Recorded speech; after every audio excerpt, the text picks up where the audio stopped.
everybody. I failed today evangelizing. I went out to go evangelize and I did not actually do it. But I went and held up the sign, the Jesus loves you sign, on the overpass instead later on. And that was good because I got some honks. And I really appreciate the honks, honestly, I do. I got like 6 to 8 different people honked. I held it for about 10 minutes.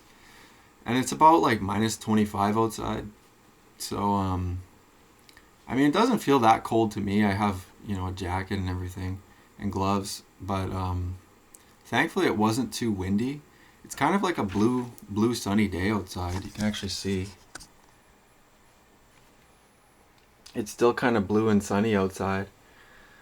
And here my cat just joined me. He likes when I make these videos, I think. He's such a sweet cat. He got into a fight outside. You can kind of see on his ear. It's like right there.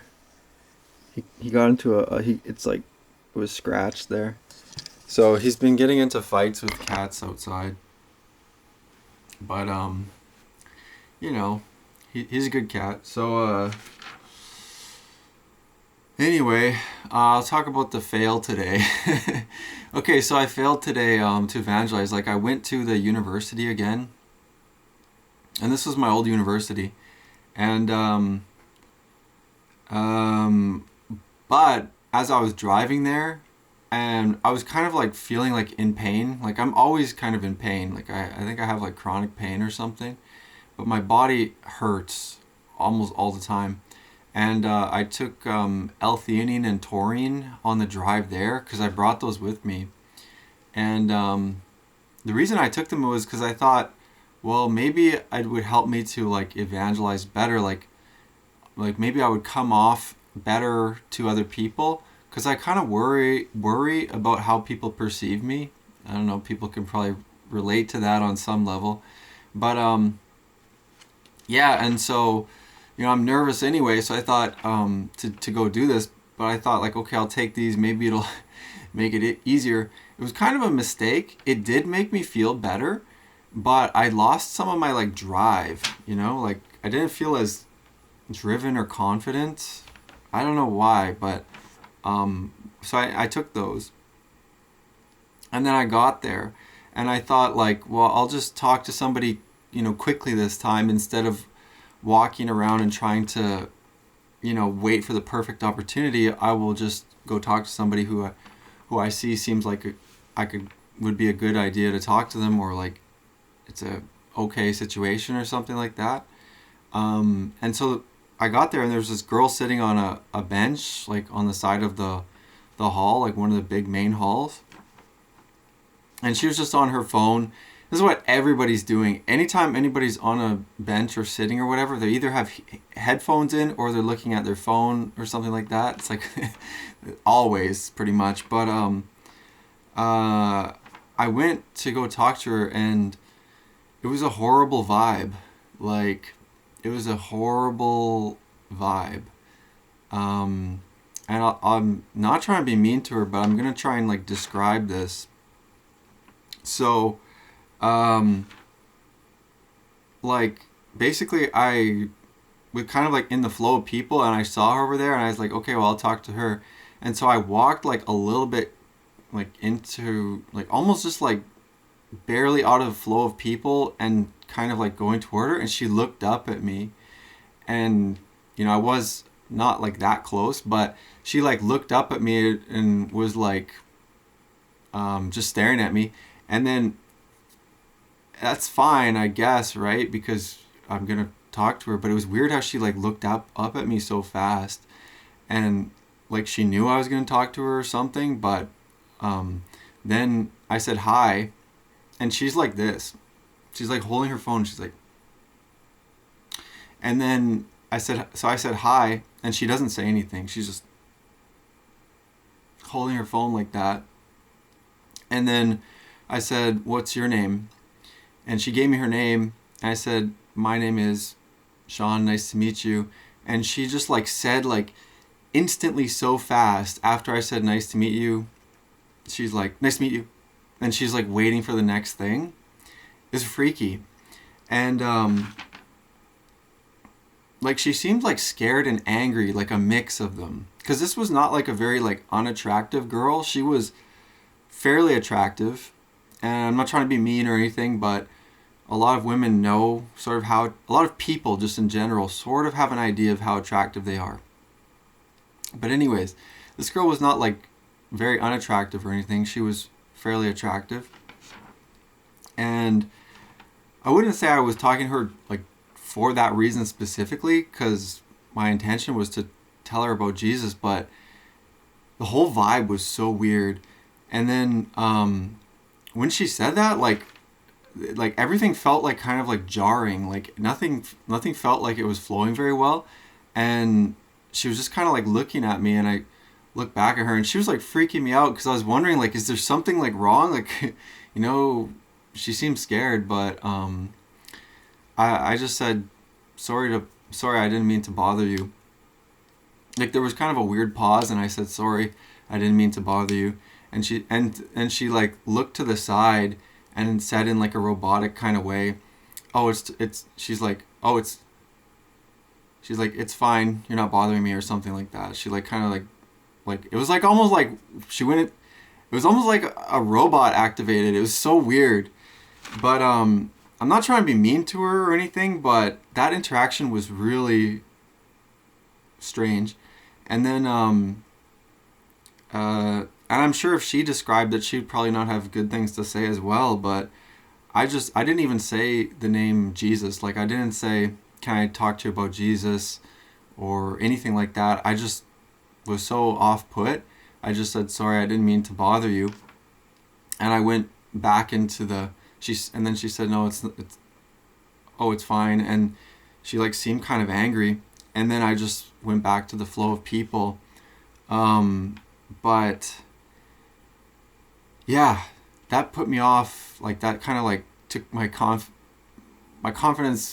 even more so, and like take it away at that. But yeah, I'm not even sure if she was like mirroring me. Like, that's something I think about sometimes. Is a lot of people, they don't really they have an energy of their own, but they don't really at the same time. This is a weird thing, but I'll try and explain it. A lot of people are just mirroring. Do you know what I mean? Like, a lot of people are just sort of like, they're on a track, and they're have their day planned out and everything, and then they're going about it, and they're not really living in the moment as much as you might think. And then when something comes up, they're like I've prepared for this, and they're defending, and then they mirror too a lot of energy essentially. And yeah, it was weird. It was weird. I think women do this a lot more so than men, but I guess men do it too. But I don't know. I'm not trying to be like a jerk here, but I couldn't tell. Which that's kind of like the mind frick. I'm trying not to swear, but that's the mind frick where if you don't know who it is, like, if it's kind of like the gaslight thing. It's like things are weird, and you can't tell if it's you or if it's the other person, or if it's both, or like what's going on, right? But anyway, but that whole thing is like kind of a confidence killer, because it causes doubt, and doubt is the opposite, I guess, of confidence. Confidence is knowing that you can do something, and knowing that you can do it well. That's what confidence is. Yeah, and then doubt would be like, well, I'm not sure if I can do this, and I'm not sure if people are gonna be mad at me and stuff like that. So, or if there's something wrong with what I'm doing or whatever. So that would be the difference between doubt and confidence. But yeah, I think that the taurine and L-theanine took away some of my drive, possibly, to go evangelize. I'm not really sure. I think so, though. And I might not take it again. But the thing is, too, is like my body is so sore. It's just like tight, and like my fascia or something. Like if I stretch or whatever, it's like I can feel like my body's so like tight and sore, you know. So anyway, yeah, but also I gotta say, like, I'm not trying to be mean here, but I'm trying to point out what I actually see. So I went to this university, right? I come back here, 4-ish years later, about 3.5 to 4 years later, and what I noticed is that the university kids or students are very weird. Like a lot of them are very weird, and so there's like some very kind of like strange students, but there's also so many immigrants as well. A lot of immigrants. It's still, I think, majority. It might be iffy if it's majority white, but it's a lot of women. A lot of immigrants and a lot of like kind of weird kids. There's also a fair amount of what you would call like hot white girls. Kind of always been that way. Not always, but if you go farther back in time, there's always more men going to university, but now it's like way more women. But which is not a good thing, by the way. People somehow think it is. That's not a good thing. But I think there's a lot less than when I went there. I can't even really remember. I have a kind of a funny or a weird story about when I did go there to university, and I ended up getting a girlfriend from the girl I sat next to in a lab for one of my stats classes. I think it was a stats class. Yeah, it was. Like my first stats class, because I did the honors, so you have to take, the first stats, and then you have to take the more advanced stats. And it was hard to pass the first stats, and it was really hard to pass the more advanced one. I don't even know how I passed. I did not pass with high grades, though. I passed with like C's. But I'm just thankful I did pass. And I actually think stats and all these things are very important. I'm just not very good at it. But it's important to at least understand the basics of statistics, which is like the bell curve. That's like super important. A lot of people have no idea about that. But but the story though is that, so I ended up dating this girl who I sat next to, and there was like this weird thing going on with the professor and us two. It was a very strange situation because at one point the professor, she was like talking to the professor or something, and he was like a younger, I don't know if he was younger, he was probably in his 40s, but he was a very like, I wouldn't say he was like gay or something, but he was like kind of like an effeminate, chubbier guy. And I actually liked him. Like I thought he was a nice man. Like I thought his personality was nice and everything. But he was on that more, kind of like, I don't want to sound insulting, but he was more on like that girly side, kind of, somewhat. But he got along really well with women, I think. Kind of like how you would imagine like a gay person gets along with women. There's kind of a well-known, this is kind of a thing, right? But I don't actually think he was gay. But the thing is that he would talk to this girl, and we were like dating, and then at one point in the hallway he said to me like, congratulations. It was so weird, man. Why would he say that? Because I guess we like started dating, like we were not dating right away, but eventually we did, and he says congratulations. I was like, how did you know? Like, what? That's weird. Like, why does my stats professor know about my relationship and congratulates me? And then later, my girlfriend at the time, she says to me that she was talking to him, and was like saying that you know, she and I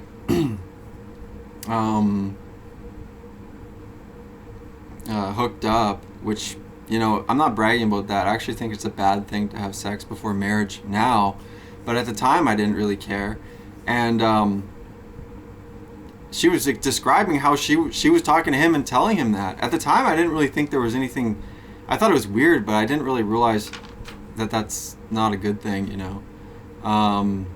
But anyways, that's just a weird story.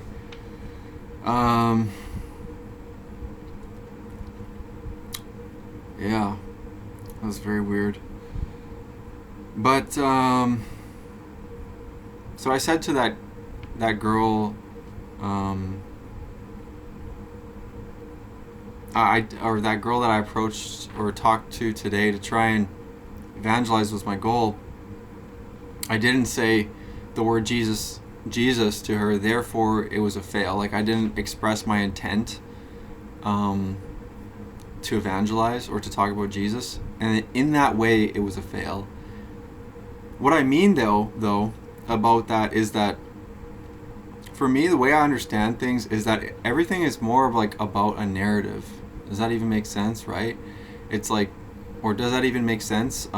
It's about a narrative. Like, people can understand your intent. Like, if you put your intent forward, if you make it clear what your intent is, people can then make a decision. I don't want to listen to this. No, thank you.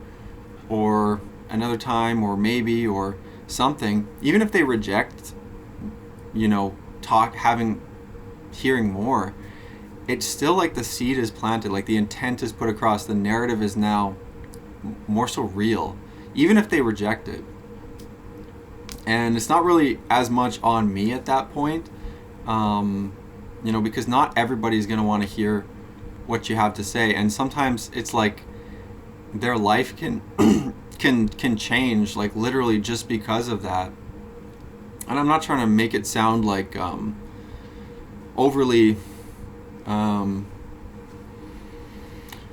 don't know how to describe this properly, like overly special or something, like but I do think I actually believe that, like, the just people to hear it is important.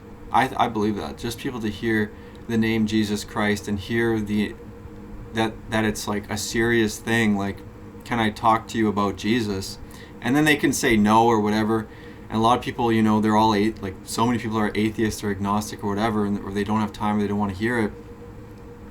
But it's like a seed is planted or watered, right? So that's my point.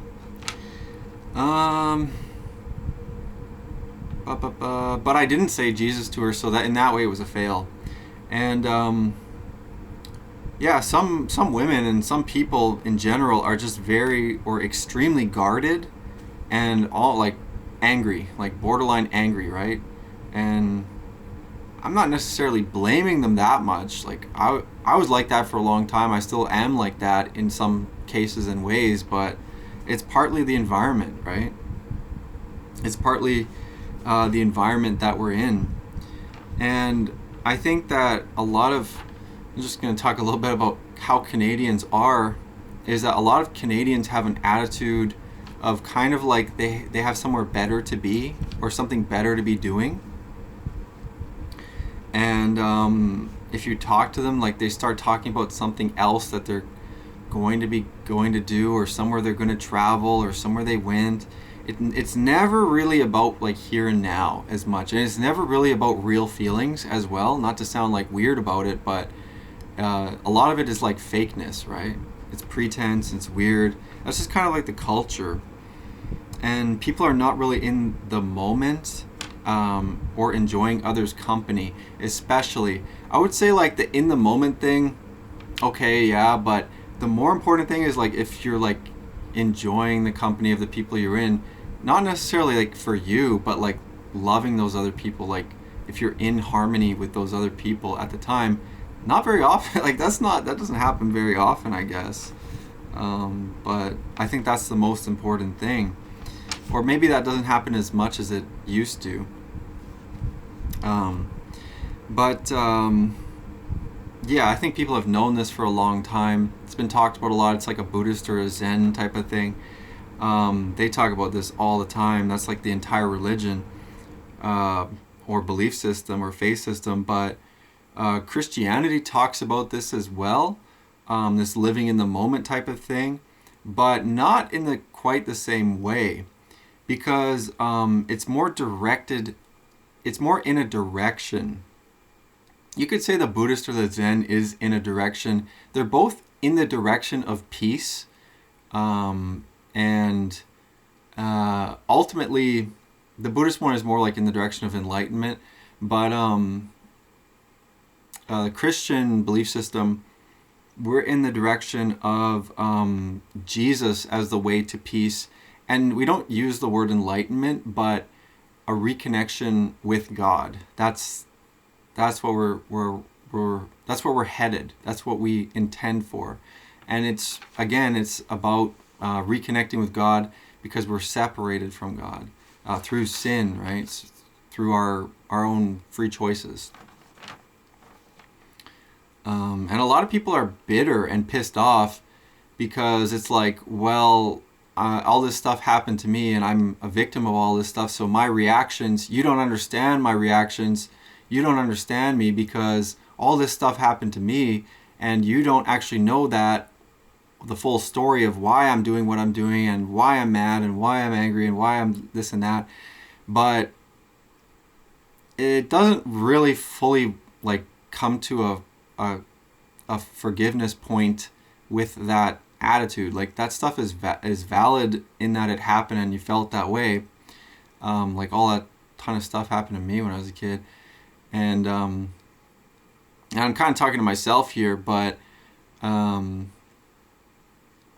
there has to be like a forgiveness at some point, right? Like that's how things are healed. And the forgiveness, sometimes it never comes. Like sometimes people don't ever forgive each other and they just die, right? So yeah. You might think that it's like, oh, this is the direction. It's like not necessarily. Just because I say that and I describe it, it makes sense.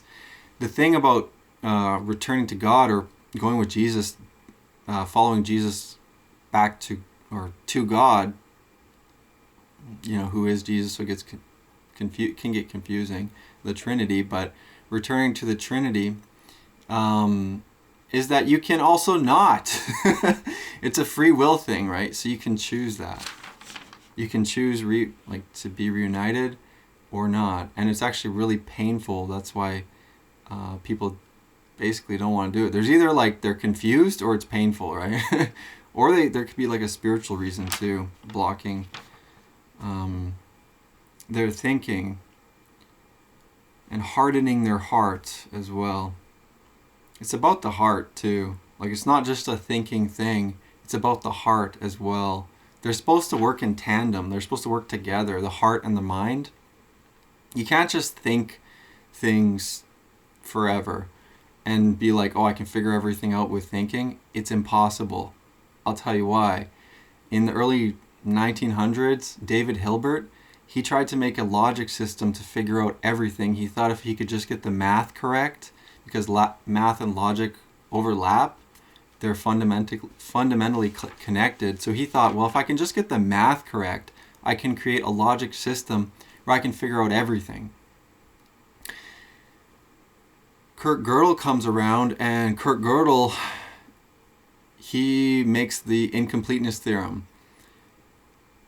It destroys Hilbert's idea because the incompleteness theorem, it states that math is in a set. Every time you solve something within the set, you're expanding the set of solved things, and then you're just expanding the entire set. But there's still things outside of the set, and so every time that are unsolved, so every time you expand math, it just keeps expanding. So math can prove that it can't prove itself. I know it sounds kind of confusing, but that's because it is. Because it's pointing to God in mathematical form. Okay, so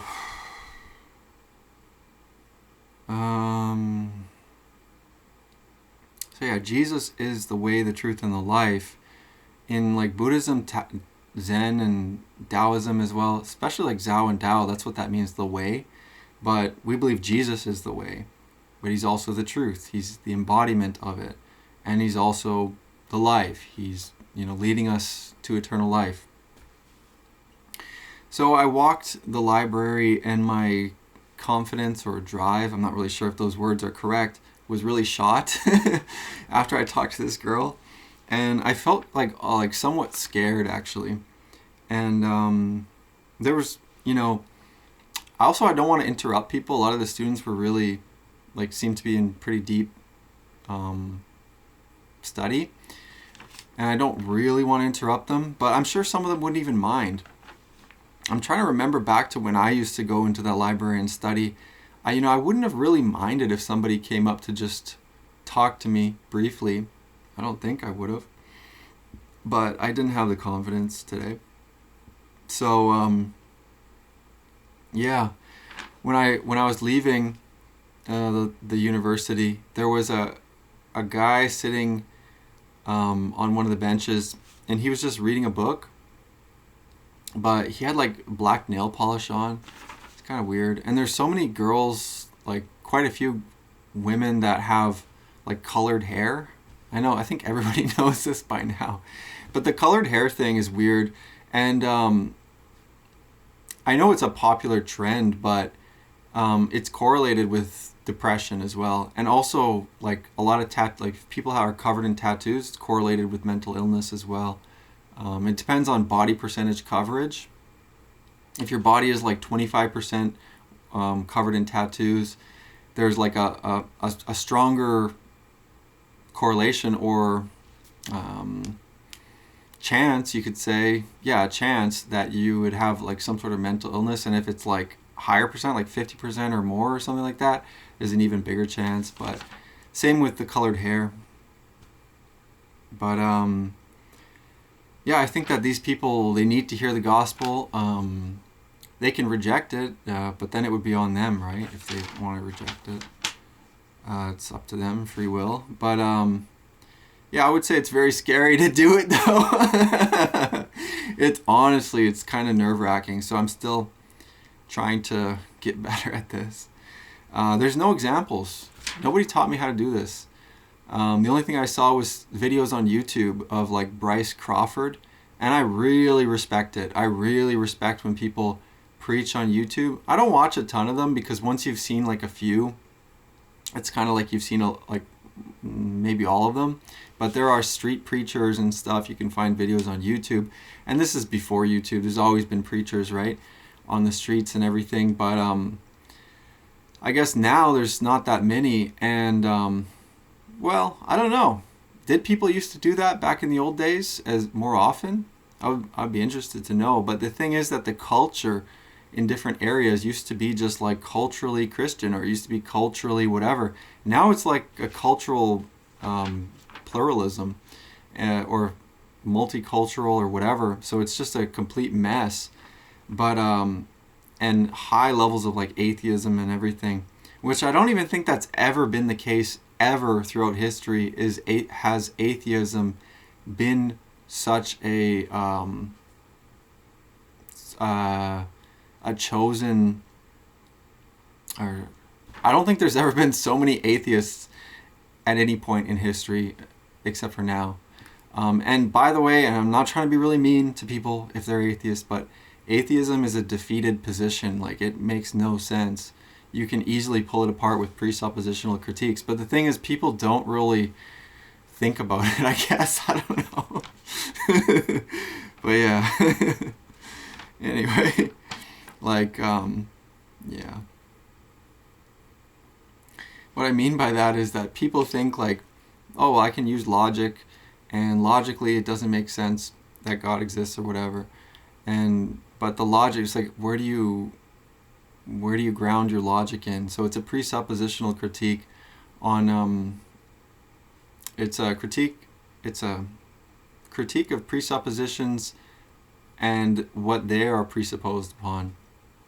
It's a really good critique, and I think a lot of people, they get to some level. I was at this level for a while too, but I kind of always knew this was not true. Some people, I hear them say like ergo cogito sum, or ergo cogito sum, or whatever, however you say that, but that's I think therefore I am. That's presupposed on there being an I doing the thinking. So yeah.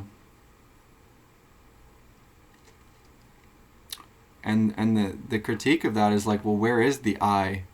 How can we empirically know, or what's the scientific basis or whatever? Nobody has that answer. Nobody knows. Even at like the highest level, these guys don't know. They have no clue. But yeah, it's evil basically. So I'm figuring it out right now. How do you evangelize? And one of the things I really have to keep in mind is just like it's okay to be mocked or to be ridiculed or whatever. I haven't really been so far, which I'm thankful for, actually. Thanks be to God. But I know people will probably, think it's crazy or whatever, but that's fine. That's what that Bryce Crawford always says. He says, I'm a fool for Jesus. There's actually a YouTube channel called Fool for Jesus or Fool for Christ or something like that. But it's because people, their thinking is like, well, if I'm going to be mocked for anything, I would choose to be mocked for Jesus Christ because it's worth it. So that's the idea behind that.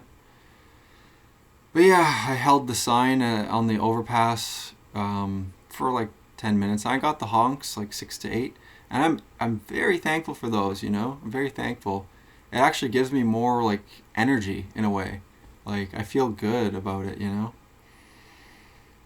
I hope that those people who see the sign, they get the message. Maybe it it's like a seed planted or watered in that way. And you plant seeds, you water seeds, and then God brings the increase, right? You can't do everything for people. It's impossible.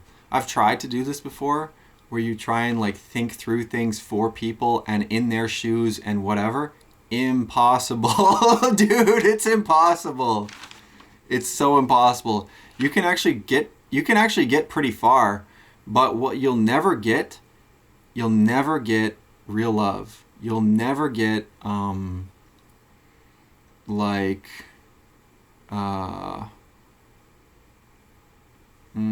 harmony or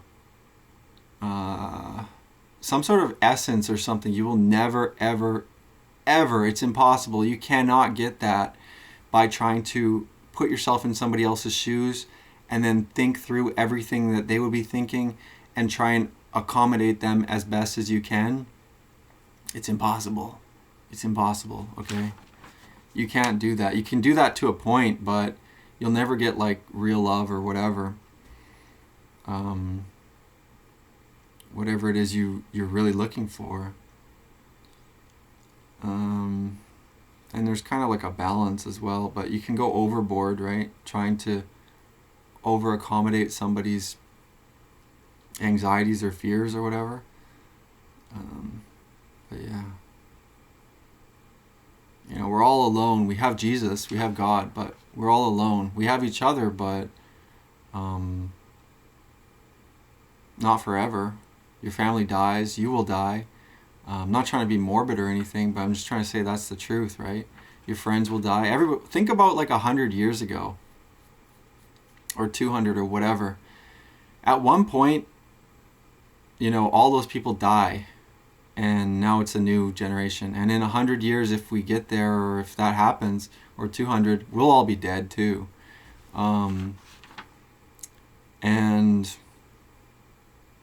yeah, so at some point you have to kind of like understand that and be okay with that, or accept that, and process that, go through the emotions of that to acceptance. But yeah. And if you do believe in God, then you understand that your spirit goes back to God, your soul goes back to God, and other people's goes back to God as well. Like the good part, or like the uncorrupted part, goes back to God, right? Like that's the beauty of life, and it goes on forever. It's infinite. God is infinite. So, man, the next thing I want to talk about is the dating apps again. Not great, not a good thing. My brain is getting re-addicted. It's not a good thing. Being on dating apps is not good. But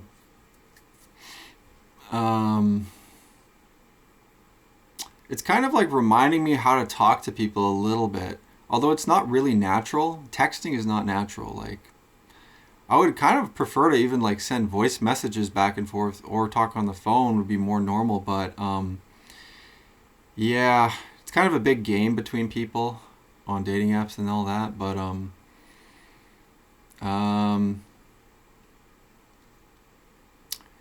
yeah, I proclaimed the gospel to one girl. Sometimes I think like, is it all terrible to want to date people, but or to date women? But I don't think so.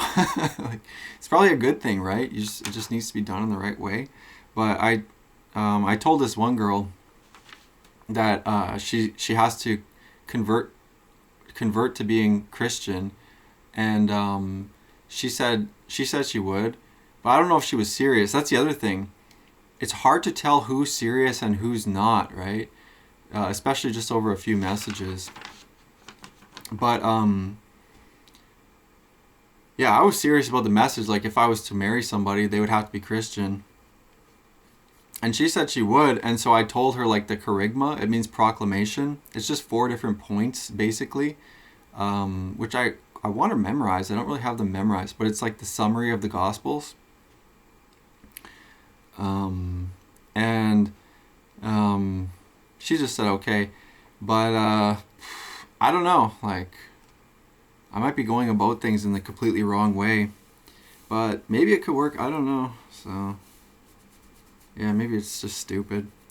But anyways, I saved a bunch more posts from X or Twitter, which I'm gonna print and organize. I really like organizing like good information that kind of like it's good for certain reasons, because I have a lot of things figured out myself, but I'm never really sure what other people know or don't know. And so it's useful to have some stuff that's organized in case they ever have a good faith inquiry and want to know more. I have a massage tomorrow. It's kind of made me laugh because I was thinking about how, man, my body is so sore and in pain, and I should go to the yoga studio to stretch. I used to do yoga. I don't really do it anymore because I'm not sure if it's like spiritually a good idea. But I would like to do it just for the stretching, right? Just for the exercise. But then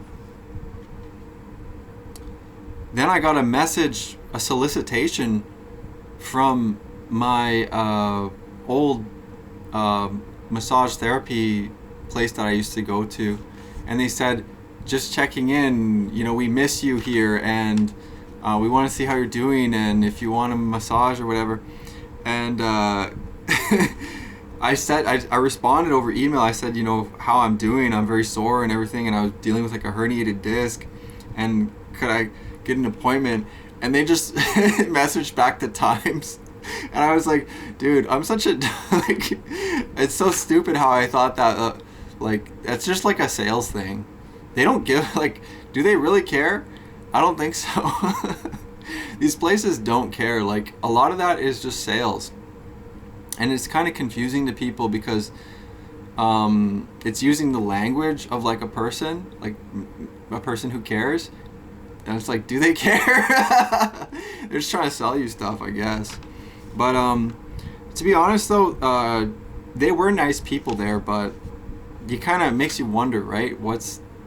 Do they just want more sales, or do they really care? Obviously they just want more sales is like the main thing. Otherwise they would not be doing it. They wouldn't be doing for free, but it's just weird when they add in the, how are you? We miss you. And it seems genuine. But it's just, I guess it's on me to realize that they don't care. Or probably don't care as much. Yeah. But yeah, sales is like that. And I think that's a lot of why people have trust issues. Because that happens to a ton of people, right? The sales tactics. And a lot of sales is a scam. Not all of it. But there's a huge scammy element to sales. And what it does, that scamming, or the scammy element, what is it really doing? It is siphoning off goodwill. Siphoning off goodwill. And if you do that a bunch, like, you're just damaging people's trust.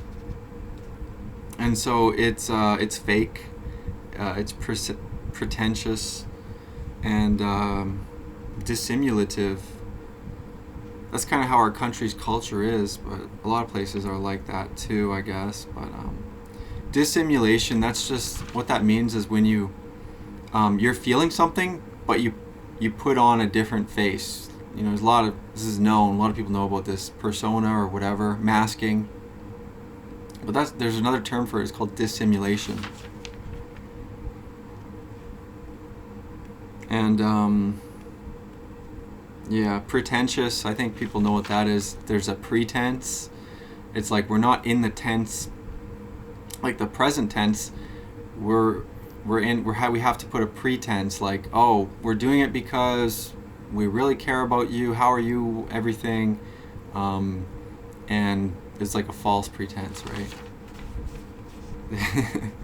So anyway, but yeah, people are looking for what's real, and that's hard to find, but Jesus is real.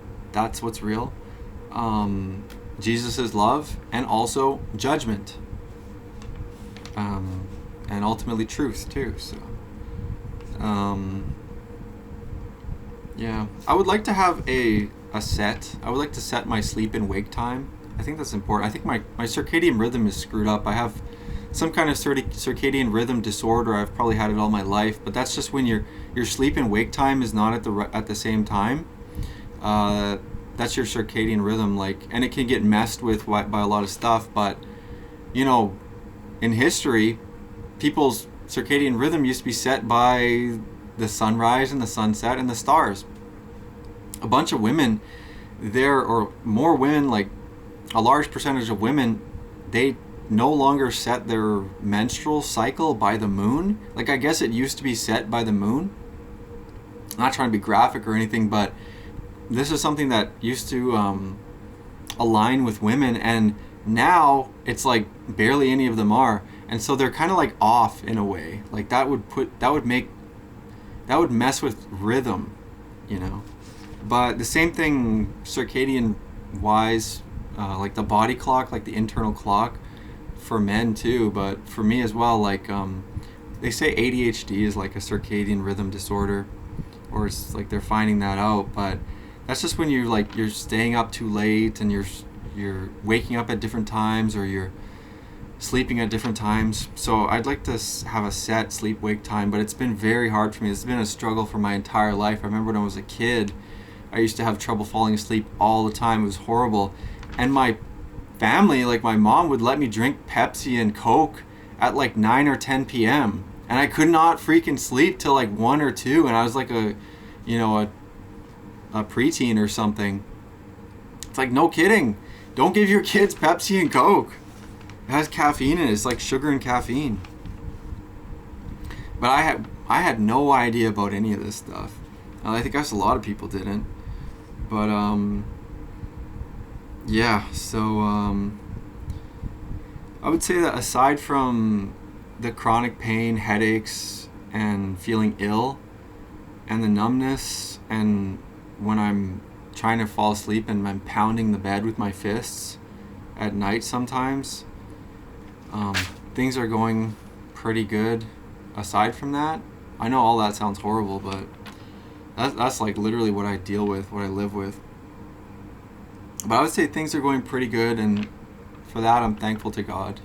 Thanks be to God. But yeah, I'm gonna get my books tomorrow. They came in.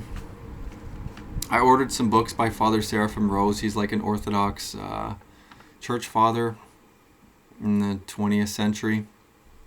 He died in 1980. But yeah, I'm sort of looking forward to them, but it also kind of feels like a waste of money. But we'll see. I'm not sure. And I ordered those books because that first guy I evangelized to, he was really recommending them. And you can't find them anywhere. He offered that I could borrow his books, but I didn't really want to. Yeah, I'm not really sure if I wanted to because I'm a very slow reader, and then he'd be expecting them back. It's like, ugh.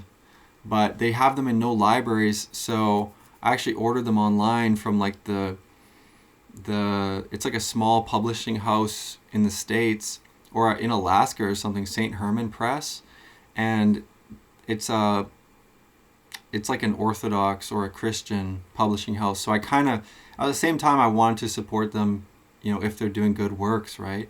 So I did buy the books, but it ended up being expensive. It was like $200 for 4 books, but some of them are really long though. So I don't know if I'll be able to read all of them, but I kind of want to get the gist of what they're saying.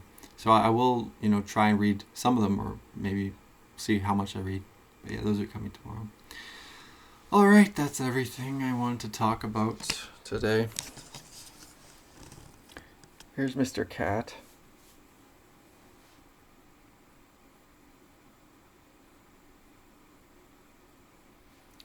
He's kind of resting a lot because he got into a cat fight.